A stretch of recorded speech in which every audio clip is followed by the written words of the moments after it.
नमस्कार, ABP news में आपका स्वागत है। आज मेरे साथ एक ऐसी शख्सियत है जो महाराष्ट्र की राजनीति जिनके आगे पीछे चलती है, ऐसा मैं कहूँगा तो गलत नहीं होगा, क्योंकि ये सुबह प्रेस में आकर कुछ कहते हैं और उसके बाद दिन भर का एजेंडा सेट होता है। तो ये इंट्रोडक्शन काफ़ी है उस शख्सियत के बारे में बताने के लिए, क्योंकि वो और कोई नहीं तो शिवसेना के नेता, राज्यसभा सांसद और शिवसेना के मुखपत्र सामना के संपादक श्री संजय राउत जी हैं। राउत साहब, एबी न्यूज़ आपका स्वागत है। सर, सबसे पहले मैं ये जानना चाहूँगा कि 3-4 दिन बचे हैं, कम समय बहुत कम है, ऐसे में आपका अब भी जो फॉर्मूला या सीटों का बंटवारा पूरा हो नहीं पाया, कहाँ फंस रहा है मामला? कोई फॉर्मूला नहीं है।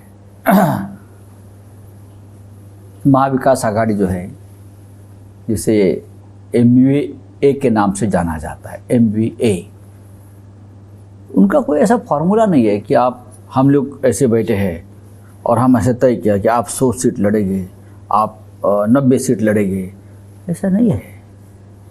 सीटों का बंटवारा बहुत ही माइक्रो लेवल पर हुआ है।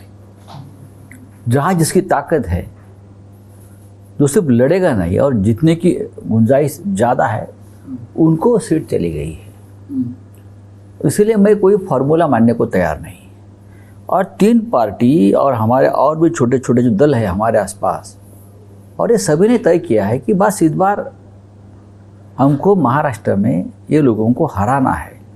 एक गैर कानूनी सरकार मोदी और शाह ने चुनाव आयोग की मदद से, सुप्रीम कोर्ट की मदद से बिठाई है। ये देश के लिए खतरा है। इस प्रकार का निर्णय जब होता है तो देश के सामने बहुत बड़े चैलेंजेस खड़े हो जाते हैं। तो हमने तय किया कि हमारे में कोई मतभेद नहीं रहेंगे सीट शेयरिंग में, और हम सब मिलकर चुनाव लड़ेंगे और जीतेंगे। मतभेद नहीं आप कह रहे हैं। अभी परांडा की एक सीट है, उस पर दोनों उम्मीदवार दिए हैं, आपने भी दिए हैं और अभी प्रेस कॉन्फ्रेंस में शरद पवार ने दिए हैं। तो मतभेद नहीं है तो एक सीट पर 2 उम्मीदवार घोषणा उनकी होने दो। मतभेद है। 4 तारीख तक विड्रॉल की आखिरी 4 तारीख है, उससे पहले दोनों में बातचीत हो जाएगी। नहीं, अगर आप एक पेज पे हैं तो ये होना नहीं चाहिए था ना। देखिए, कभी कभी इस प्रकार की घटना लोकल लेवल पे होती है। एक ही पार्टी की अधिकृत भूमिका नहीं होती है, लोकल लेवल पे है। तो हम बातें करेंगे, हमारे कार्यकर्ता हमारी बात मानेंगे। मुझे पूरा मैं मतभेद इसलिए भी कह रहा हूँ क्योंकि आपने 65 आपके उम्मीदवारों की सूची जारी की, उसके बाद आपके पीछे लग गए कांग्रेस राष्ट्रवादी वाले की 4-5 जगह तो हमारी आपने घोषणा कर दी। आप कहते हैं उसको एडिट करना है, कुछ गलतियां हो गई हैं। ये इतनी बड़ी सूची इतनी बड़ी पार्टी की तरफ से आती है। इसी में 2-4 सीट पर अगर ये बात होती है तो उसमें इतना बवाल करने की जरूरत नहीं है। सर, घोषणा के महाराष्ट्र एक बहुत बड़ा स्टेट है। उत्तर प्रदेश के बाद सबसे बड़ा स्टेट महाराष्ट्र है। 3 पार्टियां सरकार में थी, अब चुनाव लड़ने जा रहे हैं। विधानसभा, लोकसभा हम लड़ा है ना, क्या हो गया, ठीक चला सब। तो ये 2-4 सीट के ऊपर आप इतना इश्यू नहीं करना चाहिए। यही मेरा सवाल है। लोकसभा में सब ठीक था, तब आपके परफॉर्मेंस पे उसकी झलक दिखी, आपने अच्छा किया। लेकिन जो गलतियां महायुति ने लोकसभा में की, वो अब महाविकास आघाड़ी में MVA में देखने मिल रही है। झगड़ा चल रहा है, अंत तक खींच रहे हैं आप, और बहुत सारी चीजें हैं जिसको लेकर आपको नुकसान नहीं होगा।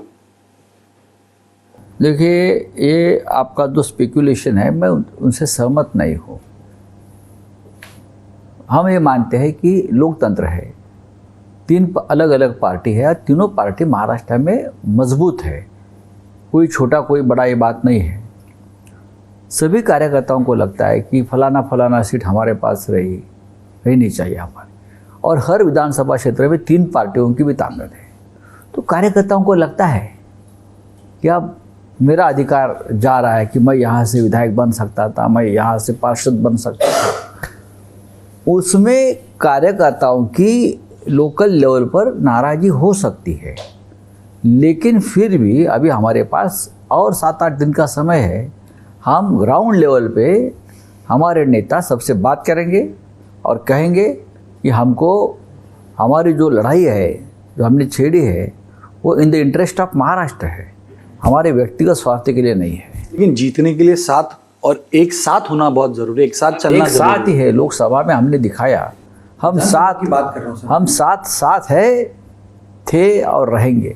लेकिन अभी भी जो बातें हो रही हैं, नाना पटोले नाराज, आपने उनको बाहर कर नाना दिया, पटोले नाराज नहीं है, या आप उनसे नाराज इसीलिए हम बाहर भी कर दिया? नाराज नहीं है, ये गॉसिप चल रहा है बाहर।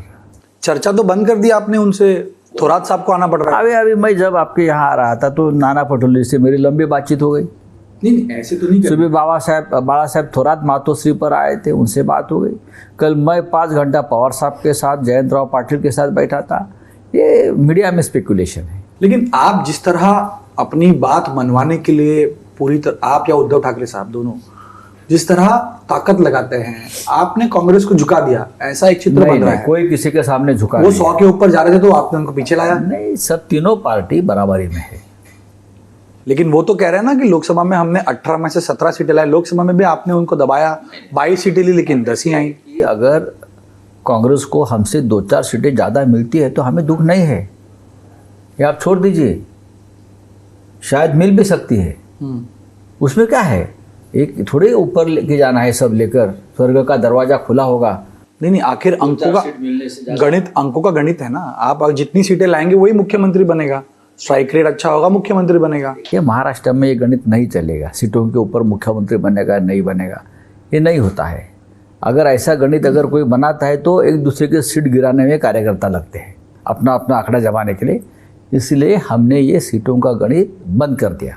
यानी कुछ भी हो, मुख्यमंत्री उद्धव साहब ठाकरे ही होंगे। देखिए, आप मुझसे ये बुलवा रहे हैं कि मेरे मुंह से ऐसी कुछ बात निकले, लेकिन मैं ये ज़रूर कहूँगा कि महाराष्ट्र की जनता चाहती है कि उद्धव ठाकरे मुख्यमंत्री बने। इस राज्य की जनता चाहती है, तो आप कैसे रोक सकते हैं किसी को? नहीं, राष्ट्रवादी कांग्रेस के लोग भी चाहते हैं वो उनका मुख्यमंत्री बने, तो आप कैसे रोकेंगे उनको? उनके पास अगर कोई इस प्रकार का चेहरा होगा तो तुरंत जाहिर करना चाहिए, हम उसके ऊपर विचार करेंगे अभी से। है ना, नाना पटोले हैं तो कांग्रेस के हाईकमांड जो दिल्ली में है, जो उनका विधायक का चयन भी वो करते हैं दिल्ली में, उनकी working committee, central screening committee होती है, आज बैठी थी वो, बराबर ना।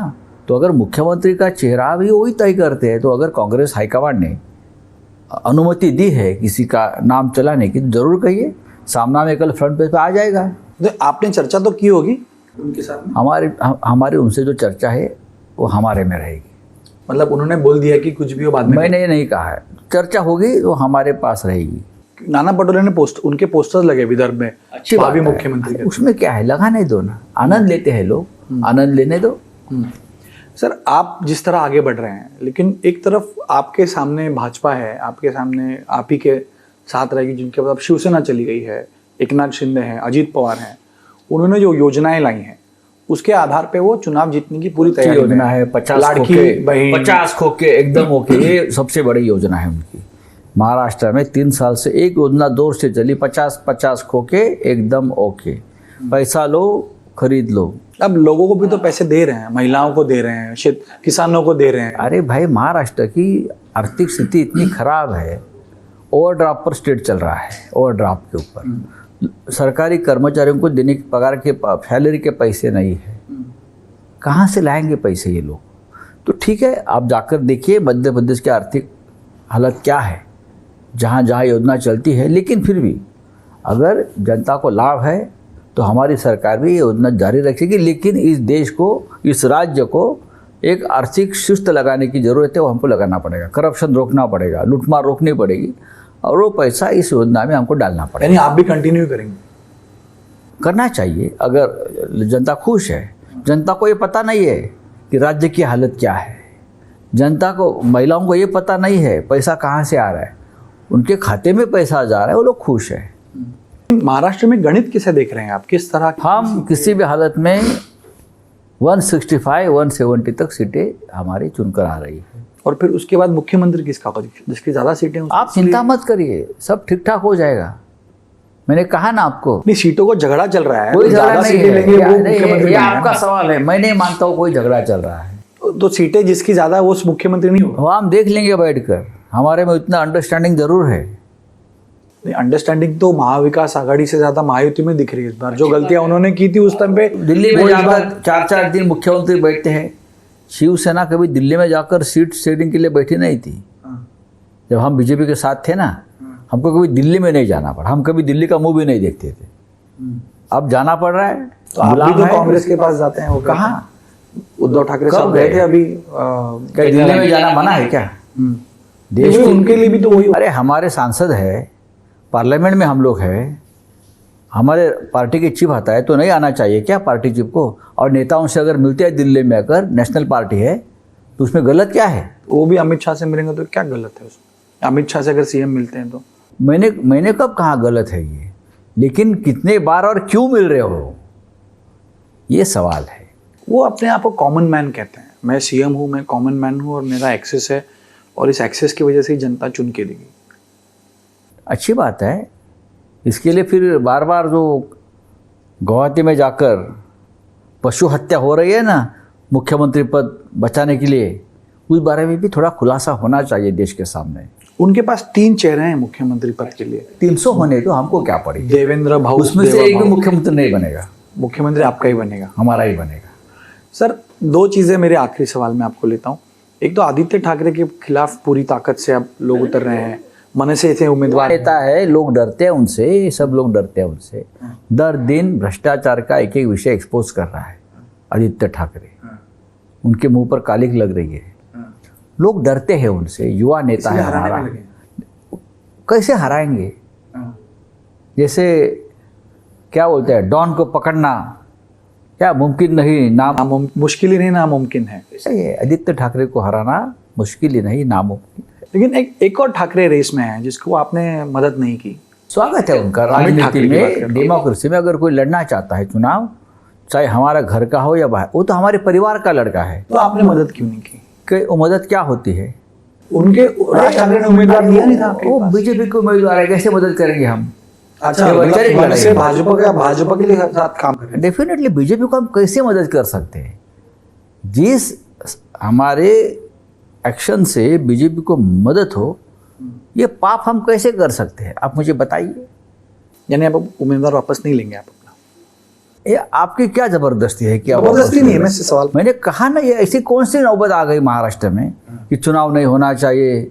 जैसे कि पंडित नेहरू खड़े हैं क्या चुनाव में, या डॉक्टर बाबा साहब अम्बेडकर जी खड़े कि नहीं बाबा अम्बेडकर साहब खड़े हैं, पंडित नेहरू जी खड़े, इंदिरा जी खड़ी है, तो हम सबको मिलकर अभी कुछ निर्णय? ऐसा नहीं है ना, बच्चे लोग हैं, चुनाव लड़ते हैं, लड़ने दो।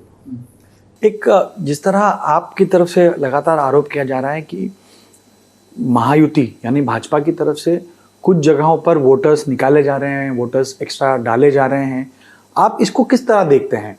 आप शिकायत करेंगे? क्या चल रहा है ये? शिकायत तो की है ना, हर विधानसभा क्षेत्र में महाविकास आघाड़ी के लोकसभा में जिस क्षेत्र में वोट पड़े हैं, वो वोटर लिस्ट देखकर 10-10 हज़ार वोटर्स कम किया जा रहा है, डिलीट कर रहे हैं, और उस जगह पर बोगस वोटर डाल रहे हैं। ये तो बहुत गंभीर आरोप है। गंभीर नहीं है, हमने विथ एविडेंस हमारे नेताओं ने जाकर चुनाव आयोग के सामने ये पूरा एविडेंस लेकर हमने बात रखी है सामने, लेकिन कौन बात सुनता है?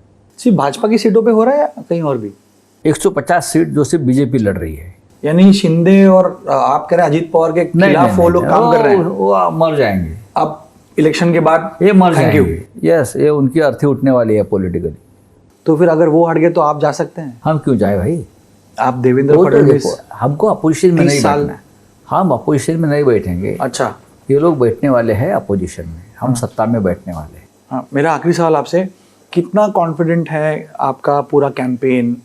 जो नैरेटिव आप सेट करते हैं, लोगों में किस तरह आप ले जा रहे हैं? जनता हमारे साथ है, राज्य को बचाना है, महाराष्ट्र को बचाना है, महाराष्ट्र की इज्जत को बचाना है, शिवाजी महाराज की इज्जत को बचाना है, बस। और ये कौन बचाएगा? कौन होगा मुख्यमंत्री?